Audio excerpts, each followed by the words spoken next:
The Diddy case. Let's get into the Diddy case. Pause. The Diddy case. Photos have resurfaced of 50 Cent, rapper Curtis Jackson. Let me see here. You guys know him as 50. See what we got here. 50 Cent. Of his girlfriend or then girlfriend and baby mama, Daphne. These are some of the photos that you have seen resurface of a very ecstatic and sucker for love 50 Cent right here playing cameraman for his girlfriend. And this is taking the internet by storm. Even Ja Rule had the nerve to comment on it. And you can tell 50 Cent was in love with this woman. All right. And we're going to show you an interesting connection between the women in this case. But 50 Cent definitely looking like he in the love for his girl. All right. Yo. And there she is. She's a nice piece of calico. Definitely a manufactured chick. All right, but there he is, and he's getting in position to take photos of this woman right there. Damn, Fifth. All right, I don't love hoes. I'm sharing them. I ain't loving them. All right, hey, man, just when you think you wouldn't be caught in this situation taking pictures of your girl, but damn, Fitty. Niggas always gotta show they teeth. Whoa. It's like that, and that's the way it is. All right, shout out to this woman's name's Daphne Joy. It is alleged that she is one of the people that has just testified in the Diddy case, saying that she was the most recent freak-off victim. And there's more to this story, so I'm trying to spread it out here. Not only was Cassie a part of the freak-offs, later on from 2021 to 2023, she was a part of the freak-offs. And there was another woman who was the City Girls girl, Carisha, I believe her name is. The City Girls, she was also a part of the freak-offs. We know this. This was also put out earlier in the previous year when 50 Cent called her a little sex worker, all right, a little sex worker. Now, the beef between Diddy and 50 has not been something that has not been a mystery. There's been a beef, and much of the beef have been contributed to their relationship prior to Daphne. But we do know 50 Cent definitely probably was in his feelings about the relationship that Daphne had with Diddy. What relationship do you say that is? Well, Daphne was she was a sugar baby for Diddy nonetheless. Daphne has testified to this, and let's go ahead and play the picture here. It says right here, let's play the video of here. It says attorney Simone Redwine tells 50 Cent's baby mama Daphne Joy to get a job after Daphne admits her only income is $10,000 a month from Diddy and child support from 50 Cent. Okay, child support from 50 Cent. And listen, the game is monetized. We know this. All right, and so when you think these rappers and these entertainers and these basketball players are getting women for free, they're not. They're playing a monetized game, and they're pulling the wool over your eyes. So she was on a 2-year love contract with Diddy, and she testified that the 2 years that she was doing freak-offs for Diddy, she was also under an allowance. She was on payroll. So there it is right there. I'm not going to play the video, but she was getting child support from one guy and allowance from the other guy. And this is all the way from Diddy and 50. Okay, Diddy and 50. So it is what it is. I don't know what to tell you, but the spectrum is wild. She also had 50 Cent's child. Obviously, if she's getting child support. So that's the spectrum, right? That's the spectrum. She's a baby mama, also a little sex worker for Diddy, and he also was paying her child support, a.k.a. this is the poly that I talk about. Women have multiple men supporting them in some sort of way. Has the modern dating landscape confused you? Have many of the standards that you heard, you're kind of tired of hearing about, and you're wondering, what does it all mean? Well, look no further. Join us talking about the monetized dating marketplace right now on Locals, and it is CoachGregAdams.locals.com. You can create a free account to join the conversation between the Coach Gang members, but also on Sunday, we do a live stream demonstrating all aspects of the monetized dating marketplace, and coming soon in 2025, you're going to have access to a sample of the monetized dating marketplace course where you can get information related to how to participate in the monetized dating marketplace and or how to understand it, so you're not out here spinning your wheels trying to figure out how you're going to best deal with the monetized dating marketplace. Listen, Everything and every aspect of dating is monetized. We just want to relieve the frustration that you might have about it. So the best way to do it is make a free account right there on Locals, CoachCraigAdams.locals.com. You can get access to those live streams, but create a free account. Just join the conversation.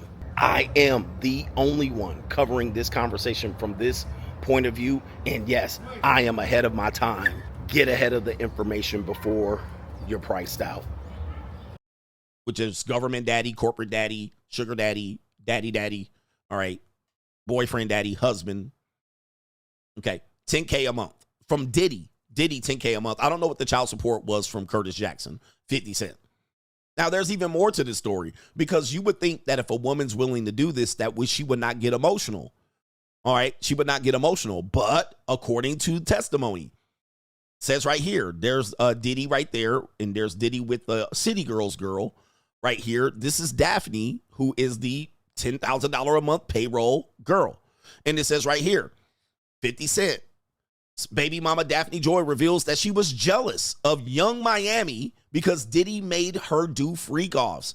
Daphne Joy says in 2023, Diddy reportedly took another woman to Turks and Caicos for her birthday while she had to sit back and watch from the gram. She claimed that it made her sad because she always wanted to go to Turks. Right? If you see my stream on Locals, it's a big deal going to Turks, bitch. All right? And it says she claims that it made her sad because she's always wanted to go to Turks, but Diddy never took her. So when she saw the new couple on Instagram, she was livid. So we have the spectrum where men, I'm trying to introduce you to a monetized dating. It's not just pay for punani and go the other way. There's always more to it, which is a relationship. Even though he was paying, it still was a relationship to her, and she still had a baby by the other guy, even though he was paying. Like, there's levels to this shit where it goes. She then said, in the testimony, it made me feel absolutely terrible, she said. I would just finished up my birthday with him. It broke my heart because I just finished spending time in my birthday with all these guys having sex with me, and then he would just leave and do some romantic gestures for someone else. When she confronted him about it, he reportedly downplayed the situation and told her that they were business partners. He basically said, baby, it's about the money. I got money. It's about the money. All you are is my freak off woman. Again, aftercare. She didn't like that. She thought it was more. And she said, we're just business partners. He then told her to stop worrying about what he's doing with other women, and then seemingly broke up with her, asking her to just be friends. Damn. She said she felt cheap because she would involuntarily do freak offs just to please him, but then he would turn around and be romantic with this new woman. Now, when I insinuated that Cassie did the same thing, I'm now in a newspaper article for that. I said Cassie did the same thing. Cassie did the same thing that Daphne's doing, although Daphne couldn't come up with a reason to get $10 million. But there's an interesting connection between the two ladies in this case, who are the two lead witnesses in this case. Can anybody tell me what interesting connection does Cassie have with Daphne Joy? I'll wait.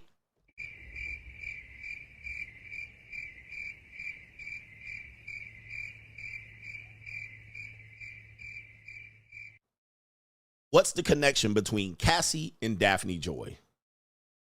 He said jealous from free calls. And I'll tell you, since you had time. Yes, you had time. And I know this for a fact. They're both Filipina. What kind of fuck you give me? Cassie is half Filipina. Cassie is half Filipina. Daphne Joy is full Filipina, born in the Philippines. Now, Philippines has been one of these destinations that people have said these women are submissive, they want to be wives, and so forth and so on. But when you see it, there's another level to this, because there's always money involved with a Filipina. I don't care if it's $2 when you're in the Filipina for a bowl of rice, or you're in America and it's $10,000. All right, they're both Filipina. Yes. American people ain't kind of fuck. All right. I've been trying to tell you about this. You know, it's the monetized game. You know, people like these women don't need much money. Well, when you're in the Philippines, they don't need that much money. But when they're here, now all of a sudden, we talking about $30 million to Cassie, $30 million to Cassie, and $10,000 a month for Filipinas. All right. It is where we're at right here. They're always going to be. I like to get dominated. Yep, the Mexicans of the sea. Now, here's the thing with Filipinas. Even though they're monetized, they still they consider themselves loyal and romantic. But they also are very open sexually. So even when they're with you, they're so loyal to a fault that they'll do freak offs for you in order to stay with you. Yes, the Mexicans of the sea. Both Filipina. All right, so we have Filipinas got these niggas in the chokehold out here, right? And these aren't the ones that are over there in the Philippines. All right, trust me, I've dated a lot of Filipinas. Let me tell you, they about the money. It's just not going to be as apparent. It's not going to be up as front as you would think. All right, it is what it is, man. But yeah, man, dudes, you can get finesse real quick, $20 at a time off of a Filipina. As soon as they're done with you, they will leave your ass in a motherfucking lurch. All right. Don't think there's that much love in there. When the money runs out, so will they. As the Sunshine Shoulder said, you're in an open relationship in the Philippines. You open your wallet, she opens her legs. All right. But that's how it is. But the Filipinas got these ninjas in a chokehold over here, bro. Oh, my goodness. Now, with that being said, somebody suggested earlier that the New World Order is on the CGA. It says the Manosphere, this is from right here, The Guardian. The Manosphere seizes on the Diddy trial to undermine alleged victims. Alleged. I don't see no crimes committed. Commentators on black masculinity are popular pundits on Sean Combs' case, but they've taken a clear side. Going down here, we're not going to read the entire article, but they talk about the trial going on here. Byron Gaines from Fresh and Fit has been covering the trial, at least for the first week or so, down there in New York. And he's been doing some live streams. And it says right here, Combs was a natural person of interest for Gaines, as well as his peers, who focus on black masculinity and traffic in many of the same misogynist tropes that have been present in hip hop from its earlier days. Let's continue down the line. Going down, YouTuber Greg Adams. Now, hey, my name is Coach Greg Adams. Okay? My name is Coach Greg Adams.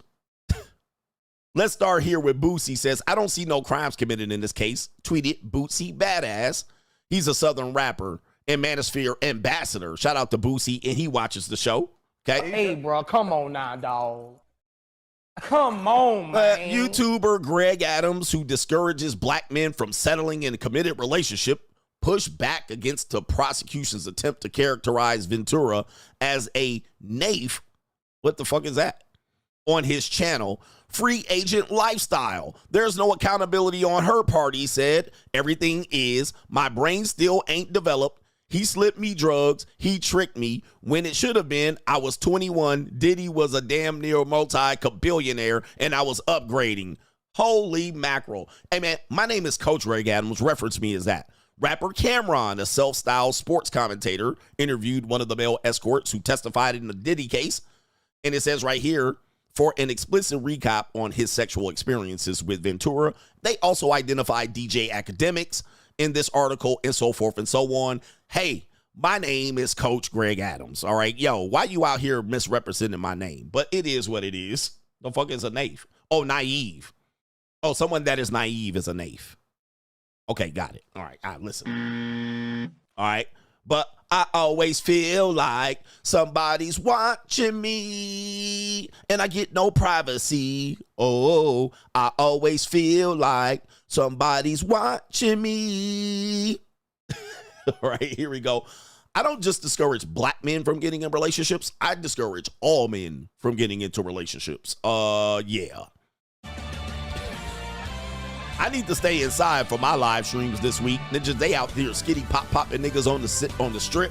The New World Order is busy. They're watching. New World Order. All right, I need to lay low for a second. My name is Coach Greg Adams. All right, please put that in there before you be putting my fucking name all over the goddamn internet, man. What the hell? This is crazy out here. Gotcha, bitch.